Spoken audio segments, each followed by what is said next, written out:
Assalamualaikum warahmatullahi wabarakatuh. Waalaikumsalam warahmatullahi wabarakatuh.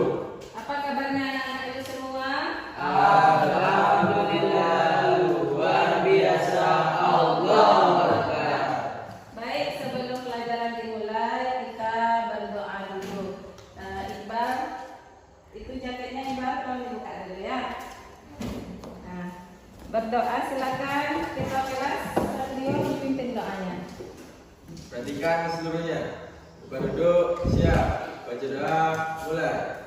A'udzu billahi minasy syaithanir rajim. Bismillahirrahmanirrahim. Raditu billahi rabban wa bil Islam madinah wa bil Muhammadin nabiyyan wa rasulah. Rabbil zidni ilman warzuqni fahman. Amin. Shadaqallahul azim.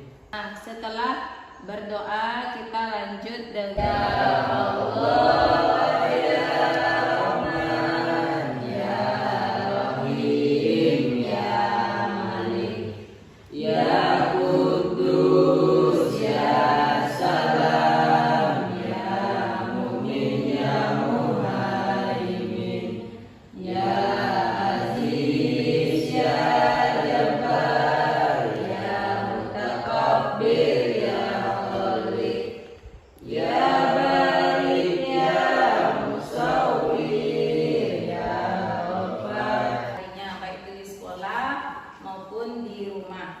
Nah, lanjut Ibu mau cek kehadiran dulu. Hendrina Aldin, Agil, Satrio. Nah, ini ada beberapa orang temannya yang tidak hadir ya. Ada yang tahu kabarnya kemana? Sakit. Nah, kita doakan teman yang tidak hadir hari ini yang sedang sakit itu cepat sehat, cepat pulih kembali dan bisa bergabung lagi dengan kita di kelas. Nah, selanjutnya Ibu mau tes dulu. Masih ingat gak pelajaran kita minggu kemarin? Tentang Al-Quran. Nah, masih sumber hukum Islam ya. Minggu sebelumnya itu tentang Al-Quran. Setelah itu tentang hadis. Masih ingat apa itu? Dah, minggu kemarin kita sudah membahas tentang hadis. Jadi apa itu hadis? Sebuah perkataan. Ya, bagus.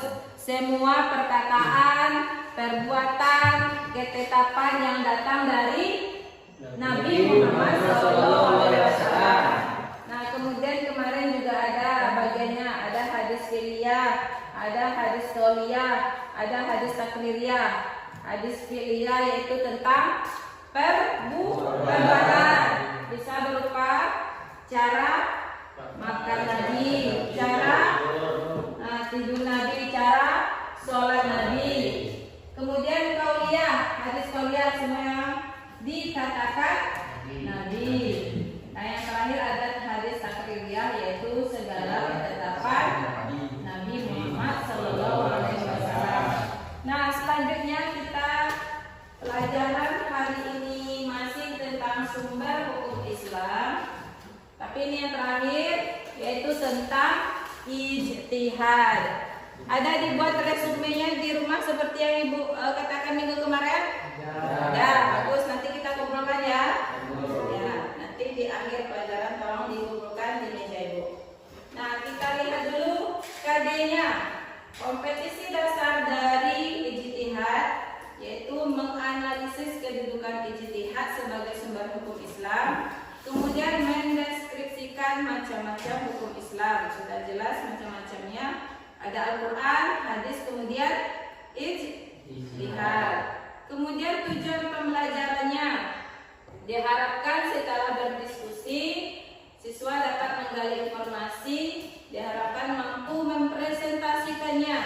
Jadi nanti itu kita akan berdiskusi secara kelompok dan diharapkan kelompok yang lain bertanya dengan kelompok yang lainnya juga. Jadi nanti bertanya ya. Nah, kita lihat dulu tentang materinya. Ijtihad bermakna mengerahkan tenaga dan pikiran dengan sungguh-sungguh untuk menyelidiki dan mengeluarkan hukum-hukum yang terkandung dalam Al-Quran dan hadis dengan syarat-syarat tertentu.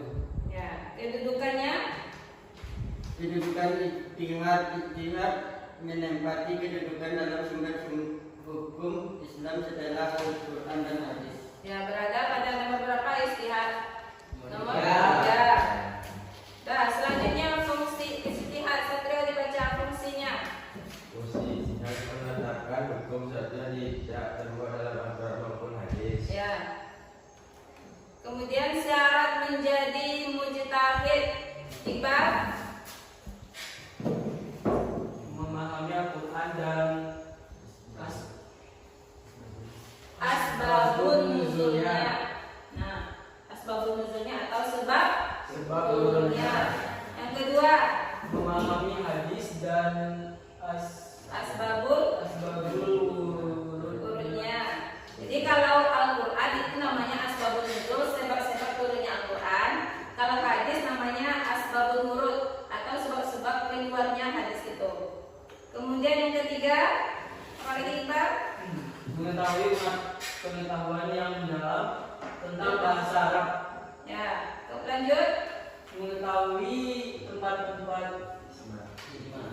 ijma, Ijma. Lanjut. mengetahui usul fikih, Ya. Lalu mengetahui maksud-maksud syariat, ya. memahami masyarakat dan adat istiadat tempat dia akan mengeluarkan ijtihad. Ya. Terakhir, bersifat adil dan Wah. Nah, siapa di sini yang mau jadi seorang mujtahid? Ada yang mau jadi mujtahid tak? Seorang ijtihad?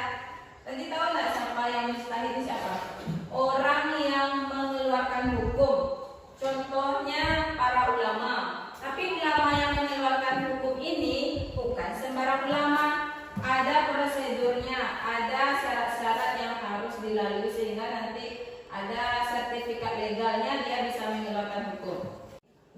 Nah, nanti belajar lagi bahasa Arab ya. Kemudian mengetahui tempat-tempat ijma, mengetahui usul fikih. Kalau usul fikih ini hukum-hukum fikih. Contohnya tentang sholat, tentang berwudu. Kalau bersentuhan dengan perempuan dengan laki-laki bukan mahram, bersentuhan batal tak wudunya. Contohnya seperti itu kan usul fikih. Mengetahui maksud-maksud syariat. Nah, kalau ada hukum, setidaknya kamu harus tahu kenapa hukum ini keluar. Jangan asal diikuti saja. Harus tahu dasarnya, harus tahu kenapa hukum itu ada. Kemudian memahami masyarakat dan adat istiadat. Jadi walaupun kamu sebagai ulama harus tahu dulu masyarakat tempat kamu tinggal itu adat istiadatnya seperti apa. Jangan nanti hukum yang dikeluarkan bertentangan dengan adat istiadat tempat tinggal. Kemudian bersifat adil. Jadi para ijtihad ini, mujtahid ini harus bersifat adil, seimbang, objektif. Tidak boleh hukum yang dikeluarkan itu bersebelah hanya untuk kaum tertentu saja. Apa contoh hasil ijtihad para mujtahid ini? Ada yang tahu? Tidak. Contohnya kamu puasa Ramadan. Sebelum puasa Ramadan itu kan ada itu ijtihad para ulama kapan Ramadannya datang. Ada kan? Ada. Itu hasil ijtihad para mujtahid. Kemudian kapan hari rayanya? Ada yang bilang Minggu, ada yang bilang Senin, atau mungkin yang berbeda pendapat lah. Itu termasuk dari hasil ijtihad para mujtahid. Nah, ini bentuk-bentuk ijtihad. Nah, ada bentuknya ijma, qiyas, istihab, maslahah, mursalah. Kalau yang ijma ini contohnya ketika pengumpulan Al-Quran pada masa sahabat. Siapa nama sahabatnya itu? Pada masa siapa? Pada masa Umar bin Khattab. Itu contoh ijma itu mengumpulkan. Kemudian qiyas ini contohnya mempersamakan. Contohnya pada zaman Nabi ada apa? Ada khamar. Kalau sekarang kan banyak macam khamar itu. Kita kiaskan khamar pada masa Nabi dengan khamar pada masa sekarang.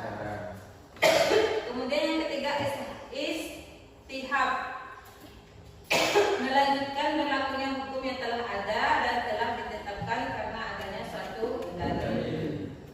Kemudian maslahah mursalah ini untuk kebaikan bersama.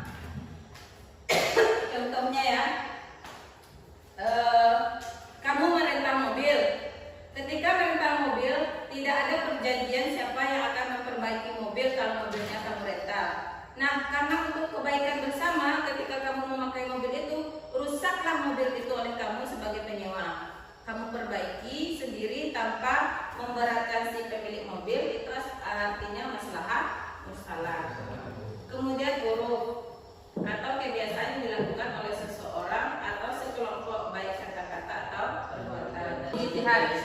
Ya, yang pertama Mengikuti nafal bersama bagi umat Islam hukumnya haram. Nah, jadi ya, ini adalah hasil ijtihad para ulama kita. Jadi kita tidak boleh, ini Islam semuanya kan? Ya. Sebagai umat Islam, kita tidak boleh merayakan Natal.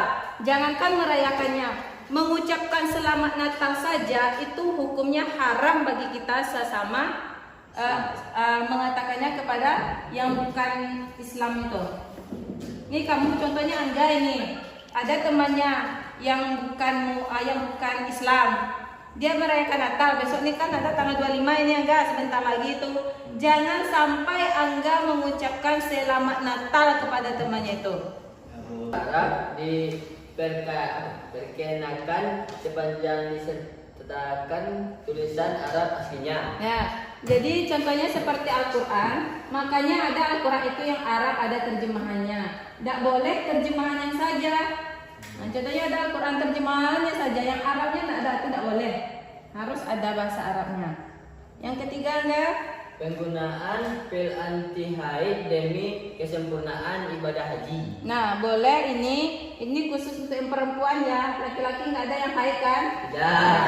Jadi nanti kalau kamu pasangannya, istrinya, atau orang tuanya, atau adik perempuannya, saudara perempuannya mau naik haji, itu boleh meminum pil anti haid. Kenapa? Jangan sampai nanti datang ke Mekah mau ibadah, malah datang haid, nggak jadi ibadah. Nah, sia-sia perjalanannya kan? Yang keempat Angga, Vasektomi dan tubektomi termasuk usaha pemandulan termasuk haram. nah, tahu tak Angga itu apa? Mandul. Ya, vasektomi, tubektomi itu tahu nggak? Ya. Nggak tahu. Itu semacam kalau dari segi kedokteran seperti kan? Ibu beri tugas, Anda semua perhatikan video ini dulu.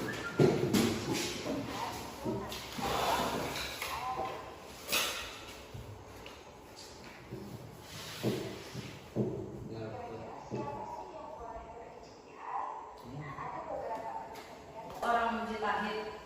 Jadi ibu kasih ini ada 3 pilihan masalah, tapi diacak ya, 3 pilihan masalah. Nanti bagaimana Anda semua menyelesaikan masalah yang ada di kertas yang Anda dapat ini. Nah, masing-masing kelompok nanti mencari solusi dari permasalahannya, dan nilai plus untuk kelompok lain harus bertanya ke kelompok yang menyampaikan hasil solusi dari masalahnya. Ya, jadi wajib bertanya. Silakan dipilih yang mana. Kelompok 2.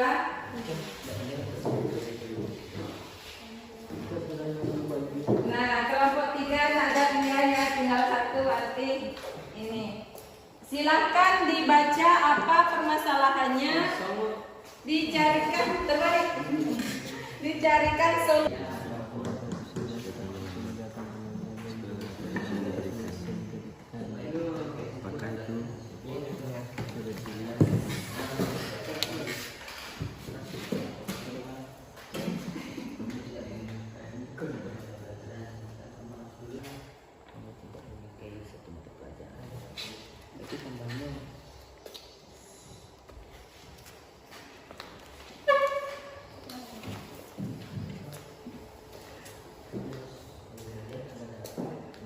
Ditambah lagi apa solusinya lagi?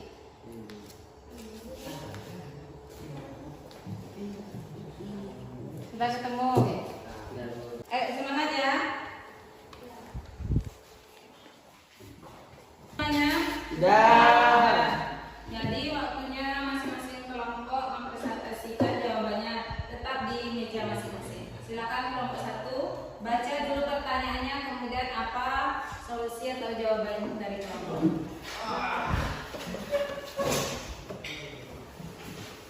Masalahnya apa? Baik, assalamualaikum warahmatullahi wabarakatuh. Baik, kami dari kelompok 1 akan menjawab soal yang dikasih ibu tadi. Baca dulu Nah, soalnya. soalnya adalah kamu tidak menyukai satu mata pelajaran, sementara kamu harus lulus pelajaran tersebut. Apa yang kamu lakukan? Jawabannya adalah harus mempelajari walaupun tidak suka, harus mengikutinya dengan ikhlas dan tabah supaya lulus dan mendapatkan nilai yang bagus. Ya. Terima kasih. Assalamualaikum warahmatullahi wabarakatuh. Kelompok lain, silakan bertanya. Kelompok lain, silakan. Silakan Sergio dari kelompok 2. Ada pertanyaan? Nah, kita kasih aplaus untuk ketiga kelompok. Nah, setidaknya masalah-masalah yang kamu dapat tadi itu yang harus dihadapi, yang harus diselesaikan, dicarikan jalan keluarnya yang ditetapkan hukumnya. Setidaknya bagi anak hanya simulasi kecil bagaimana kamu nanti menjadi seorang mujtahid. Paham ya? Paham. Nah, kemudian kita sampai ke kesimpulan. Nah, Ibu simpulkan pelajaran kita hari ini gabung dengan buku sebelumnya.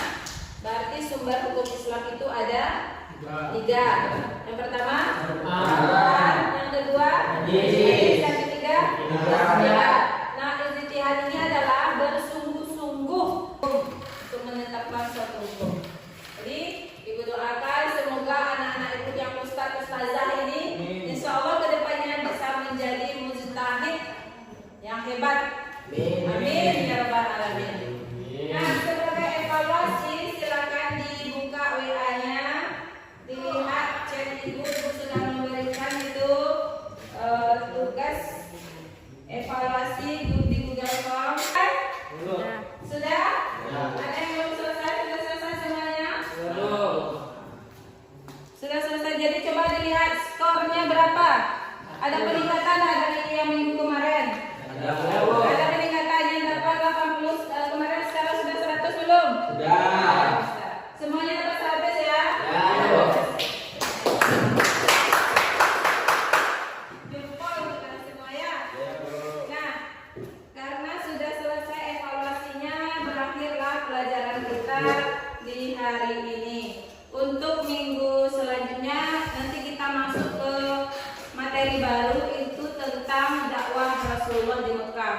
Silakan dibaca di rumah, boleh cari di Google, boleh lihat di buku paketnya. Tidak lupa membuat resume yang menarik, yang mudah dibaca dan dipahami.